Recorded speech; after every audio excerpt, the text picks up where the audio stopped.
ጊዜ ብርቱካን ብርቱካን ብርቱካን ብርቱካን ብርቱካን ብርቱካን ብርቱካን ብርቱካን ብሏል። ብርቱካን ብርቱካን ብርቱካን ብሏል። የኢቢሲ ኮመንት መስጫ ውስጥ ብትገቡ፣ የፋና ኮመንት መስጫ ውስጥ ብትገቡ፣ የአሚኮ ኮመንት መስጫ ውስጥ ብትገቡ፣ የዋልታ የኦቢኤን የምናምን ኮመንት መስጫ ውስጥ ብትገቡ የህዝቡን ንቃት ያሳያቸዋል።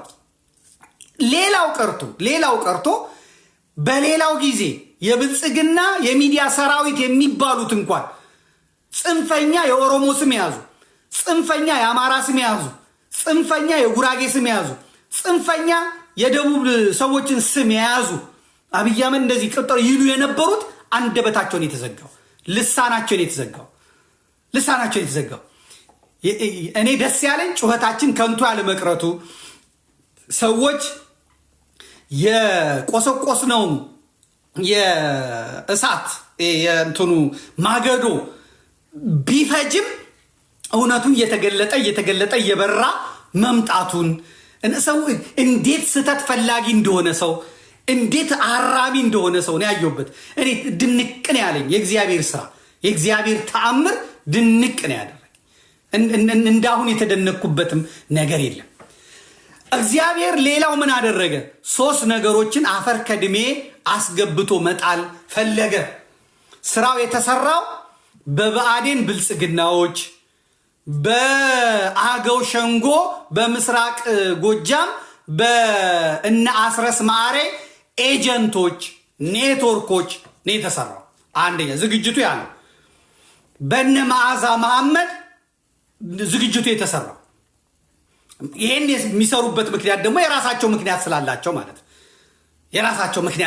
ማለት ነው። ቀን ካልደረሰ አሁን ብዙ ሰዎች መዓዛ ዘመዴ ተስፋዬን እንትን ብለዋል፣ መዓዛ ለምን ዝም ትላታለህ? መዓዛ ለምን ዝም ትላታለህ? ቀን ካልደረሰ አይሆንም፣ ካልሞላ አይሆንም። ጽዋ ሲሞላ ግን ሰማይ ዝቅ ምድር ከፍ ቢባል አይቀርም። ምክንያቱም መሬት ላይ የሚሞተው ህዝብ ንጹህ ህዝብ ነው፣ የሚያልቀው ህዝብ ንጹህ ህዝብ ነው። የዚህን ህዝብ ደም እግዚአብሔር ደግሞ ይበቀላል። ስለዚህ እግዚአብሔር ቀን ጠብቆ ብዙ ሰዎች ጮሁ፣ ብዙ ሰዎች እሪ ያሉ፣ ብዙ ሰዎች ምን አሉ። ነገር ግን ቀኑን ጠብቆ እግዚአብሔር ይሄን አፈረሰ።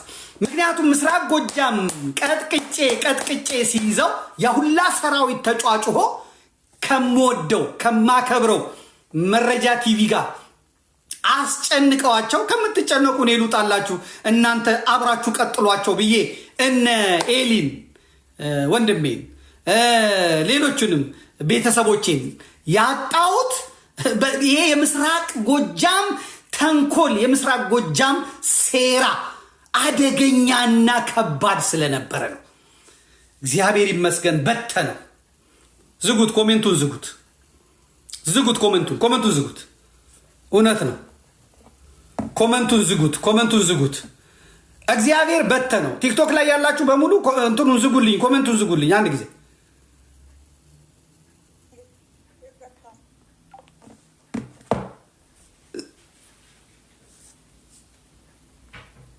እሺ ኮሜንቱ ይዘጋልን እያሉ ነው። የሉም የኔ ልጆች ፈዝዝ ብለው ራሳቸው እያዩ ይሆናል። እንግዲህ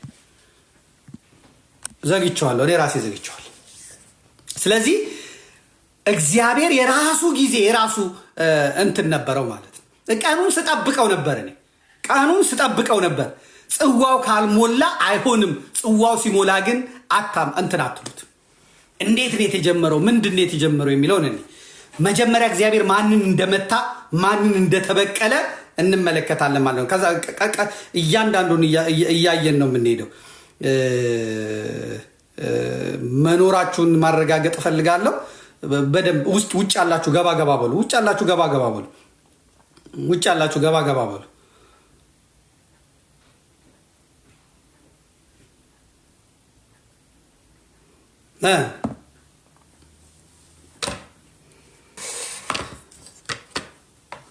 ገባ በሉ እንጂ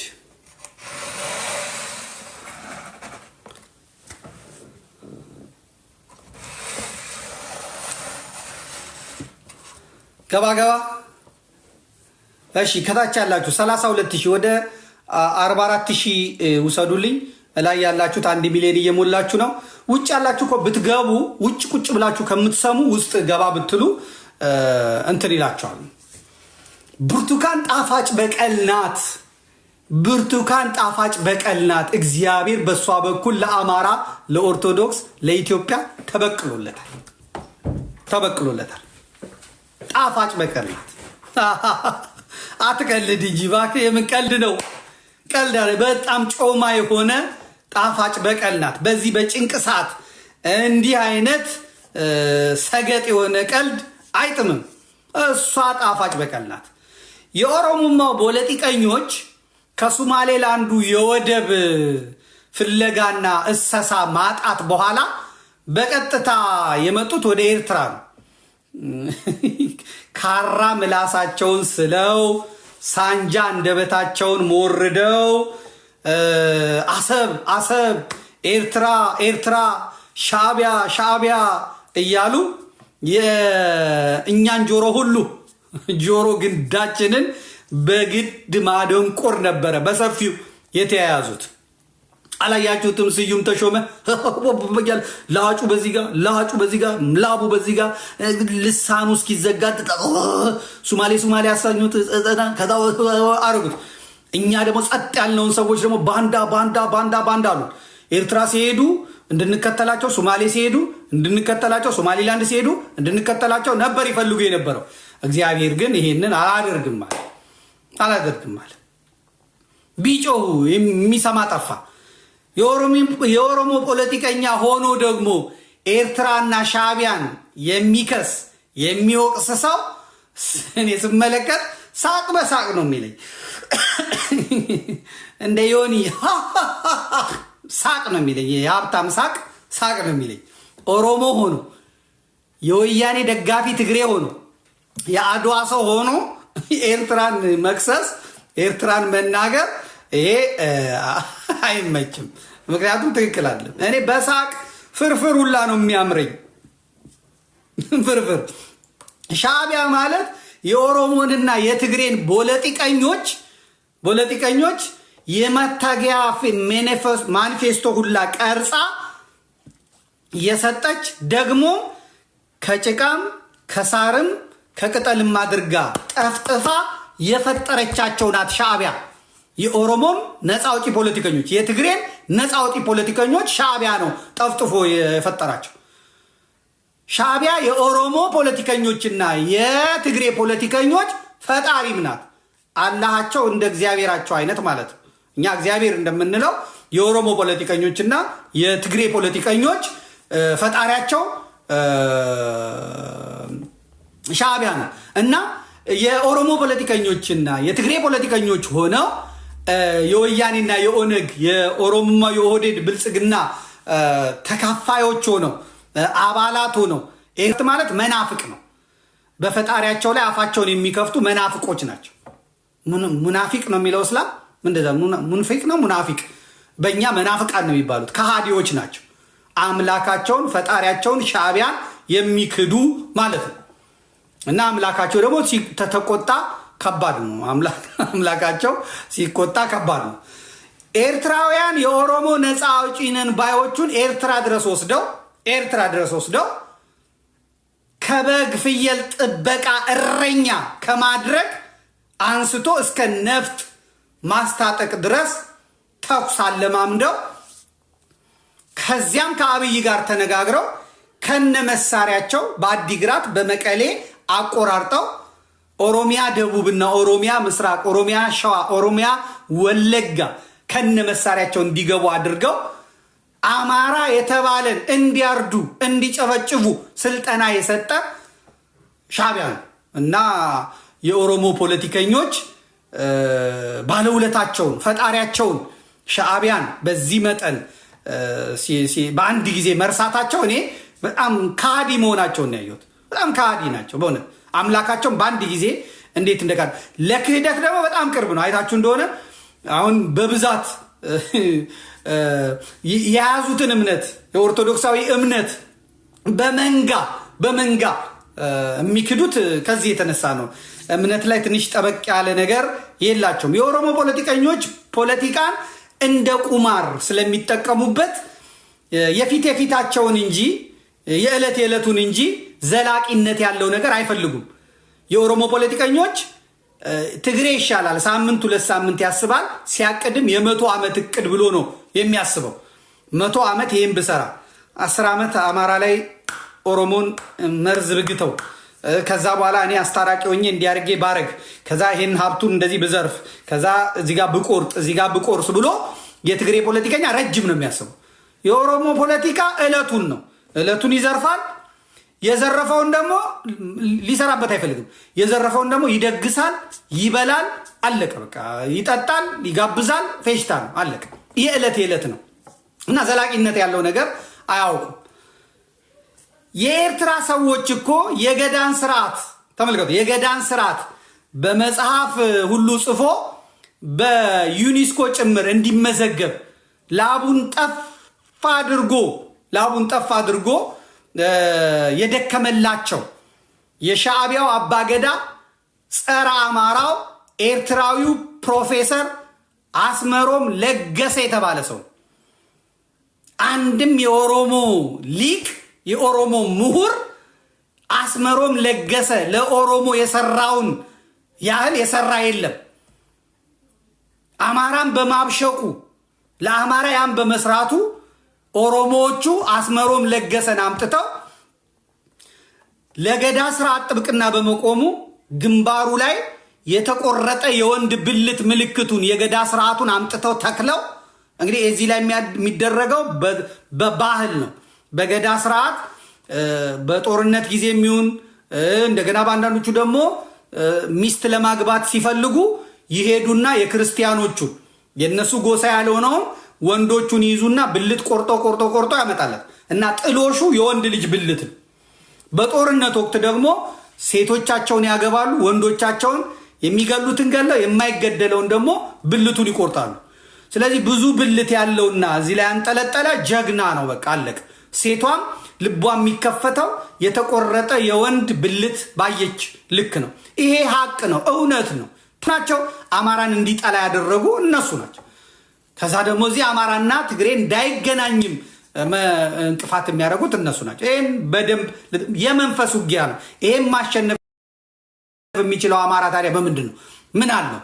ለኦነጋውን ግብፅ አለው። ግብፅ ትጸልያለች። ግብፆች ዱዓ ያደርጋሉ።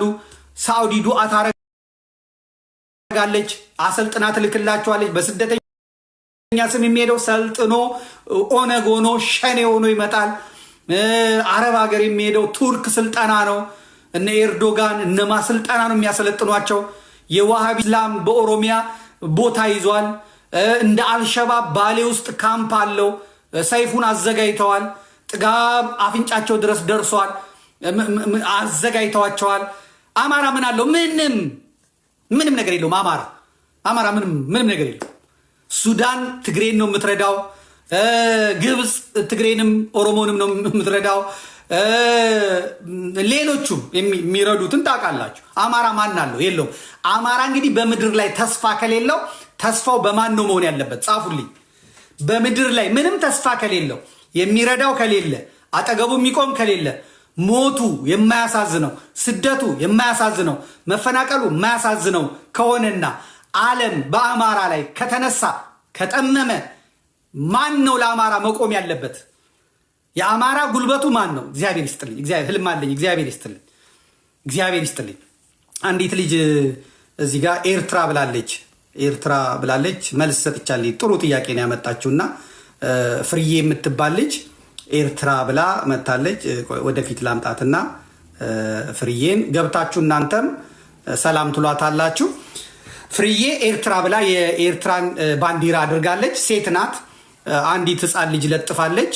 ህፃን ልጅሽን እግዚአብሔር ያሳድግልሽ። ወልጃለሁ ብለሽ ያው ለማስተዋወቅ ይመስለኛል። እንግዲህ ሰው በ46 ዓመቱ ሲወልድ ልጁን ነው የሚለጥፈው። በአብዛኛው ጊዜ አራስ ልጁን ነው የሚለጥፈው።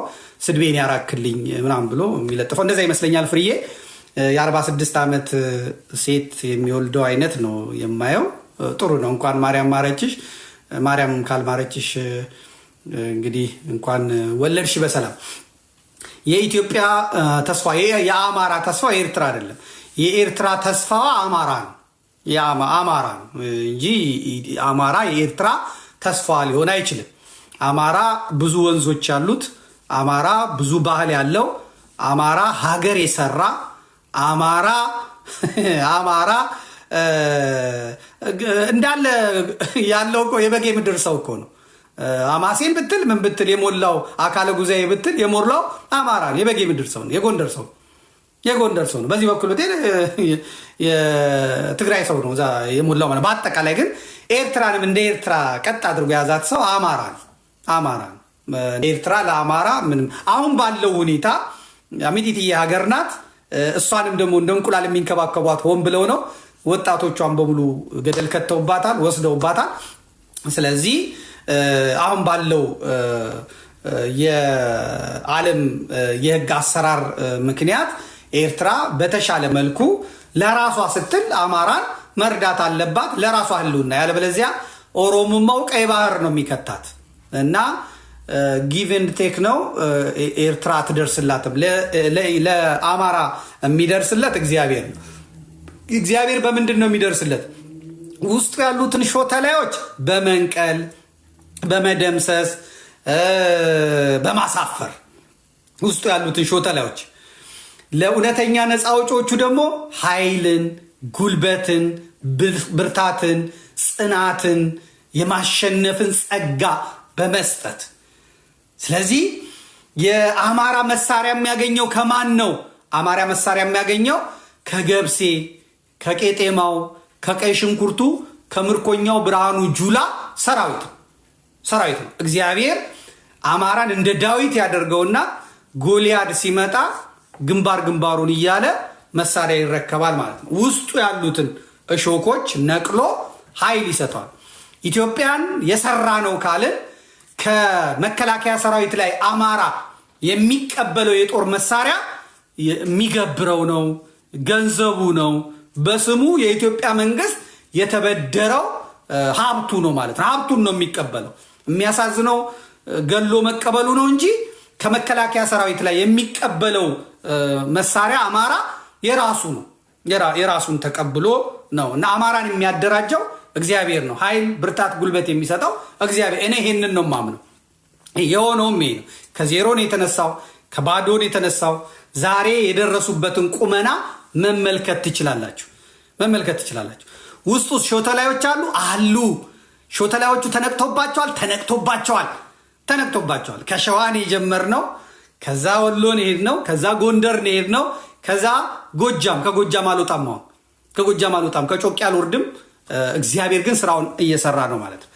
ወደ ብርቱካን ነው የምንሄደው። የብርቱካን አጀንዳ እንዴት መጣ የሚለውን እናያለን። በብርቱካን አጀንዳ እግዚአብሔር ማንን አደቀቀ የሚለውንም አብረን እናያለን ማለት ነው። የብርቱካንን